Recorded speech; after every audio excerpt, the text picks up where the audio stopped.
ಕರ್ನಾಟಕ ಸರ್ಕಾರ Karnataka power corporation limited ವತಿಯಿಂದ 10,000 ಕೋಟಿ ರೂಪಾಯಿ ವೆಚ್ಚದಲ್ಲಿ 2,000 ಮೆಗಾವ್ಯಾಟ್ ವಿದ್ಯುತ್ತನ್ನು ಉತ್ಪಾದನೆ ಮಾಡುವ ಒಂದು ಯೋಜನೆಗೆ ಕೈ ಹಾಕಿದೆ. ಈ ಯೋಜನೆಗೆ ಆಯ್ಕೆ ಮಾಡಿಕೊಂಡಿರುವಂಥ ಸ್ಥಳ ಶರಾವತಿ ಕಣಿವೆಯ ದಟ್ಟ ಅರಣ್ಯಗಳು. ಈ ಅರಣ್ಯದಲ್ಲಿ 15,000 ಮರಗಳನ್ನು ಕಡಿದು ಪ್ರಾಯಶ್ಚಿತ್ತವಾಗಿ ಭದ್ರಾ ವೈಲ್ಡ್ ಲೈಫಿನಲ್ಲಿ ಶೋಲಾ ಕಾಡುಗಳಲ್ಲಿ ಇನ್ನೊಂದು 15,000 ಮರಗಳನ್ನು ನೆಡುವಂಥದ್ದು. ಈ ಯೋಜನೆ ಯಾವ ಥರ ಇದೆ ಅಂದರೆ, ಒಂದು ಕಡೆ ಪ್ರಕೃತಿಯನ್ನು ಸರ್ವನಾಶ ಮಾಡಿ ಮತ್ತೊಂದು ಕಡೆ ಹೋಗಿ ಅಲ್ಲೂ ಪ್ರಕೃತಿಯನ್ನು ನಾಶ ಮಾಡುವಂಥ ಏಕೈಕ ಯೋಜನೆ ಯಾವುದರ ಇದ್ದರೆ ಅದು ಶರಾವತಿ ಪಂಪ್ ಸ್ಟೋರೇಜ್ ಯೋಜನೆ. ಯಾಕೆ ಅಂತ ಹೇಳ್ತೀನಿ.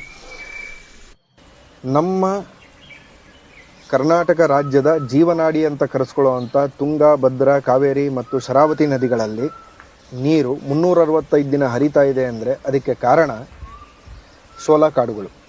ಚಿಕ್ಕಮಗಳೂರು ಭಾಗದಲ್ಲಿ, ಕೊಡಗು ಭಾಗದಲ್ಲಿ ನೀವು ಗಾಡಿಯಲ್ಲಿ ಹೋಗ್ಬೇಕಾದ್ರೆ ನೋಡ್ತೀರಾ, ಮಂಜು ಮುಸುಕಿದ ಗುಡ್ಡದ ಮೇಲೆ ಸಣ್ಣ ಸಣ್ಣ ಗಿಡಗಳು, ಮರಗಳು ಹಾಗೂ ಹುಲ್ಲುಗಾವಲುಗಳು ಇರುತ್ತೆ. ಅದನ್ನು ನಾವು ಶೋಲಾ ಕಾಡು ಅಂತ ಕರಿತೀವಿ. ಈ ಶೋಲಾ ಕಾಡುಗಳಲ್ಲಿ 350ಕ್ಕೂ ಹೆಚ್ಚು ಪ್ರಭೇದದ ಗಿಡಗಳಿದ್ದಾವೆ. ನಿಮಗೆ ಇಡೀ ನಮ್ಮ ಪ್ರಪಂಚದಲ್ಲೇ ಎಲ್ಲೂ ಸಿಗದಂಥ ಕೆಲವೊಂದು ಇಂಪೇಷಿಯನ್ಸ್ ಹೂಗಳನ್ನು ಬಿಡುವಂಥ ಒಂದು ಪ್ರಜಾತಿ ಇದೆ, ಆ ಗಿಡಗಳಿದ್ದಾವೆ. ಹಾಗೆಯೇ ಒಂದು 400 ಪ್ರಜಾತಿಯ ಚಿಟ್ಟೆ ಪತಂಗಗಳಿದ್ದಾವೆ, 200 ಪ್ರಜಾತಿಯ ಹಕ್ಕಿಗಳಿದ್ದಾವೆ. ಆಮೇಲೆ ಏನಿಲ್ಲ ಅಂದ್ರೂ ಒಂದು 10ರಿಂದ 15 ಪ್ರಜಾತಿಯ ಸಣ್ಣ ಪ್ರಾಣಿಗಳಿದ್ದಾವೆ. ಓಕೆನಾ?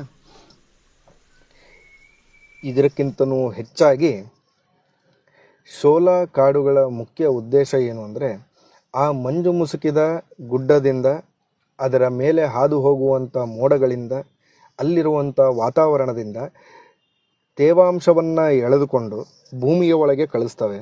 ಭೂಮಿಯ ಒಳಗಿಂದ ಆ ನೀರು ಸಾವಿರಾರು ಜರಿಗಳಾಗಿ ಹಳ್ಳ ಕೊಳ್ಳಗಳಲ್ಲಿ ಹರಿದು ನಮ್ಮ ನದಿಗಳಿಗೆ ಬಂದು ಸೇರುತ್ತೆ. ಅದಕ್ಕೆ ನಮಗೆ 365 ದಿನ ನೀರು ಸಿಗತ್ತೆ.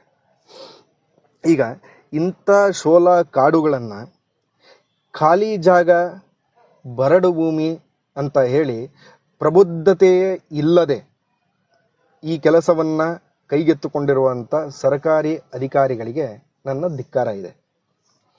ಹಾಗೆ ಎಕ್ಸ್ಪರ್ಟ್ಸ್ಗಳೇ ಹೇಳ್ತಾ ಇದ್ದಾರೆ, ಇದರ ಅವಶ್ಯಕತೆ ಇಲ್ಲ, ಕಾಡನ್ನು ನಾಶ ಮಾಡುವ ಅವಶ್ಯಕತೆ ಇಲ್ಲ. ಇವಾಗಲೇ ನಮ್ಮ ಹತ್ರ ಇರುವಂಥ ಏನು ವಿದ್ಯುತ್ ಉತ್ಪಾದನಾ ಕೇಂದ್ರಗಳಿದ್ದಾವೆ, ವಿದ್ಯುತ್ ಉತ್ಪಾದನಾ ಯೋಜನೆಗಳಿದ್ದಾವೆ, ಜೋಗ ಇರ್ಬೋದು, ಗೇರಸೊಪ್ಪ ಇರ್ಬೋದು, ಕಾಳಿ ನದಿಯಲ್ಲಿರುವಂಥ ಸೂಪ ಮತ್ತು ನಾಗಜರಿ ಇರ್ಬೋದು, ಈ ಒಂದು ವಿದ್ಯುತ್ ಉತ್ಪಾದನಾ ಕೇಂದ್ರಗಳನ್ನು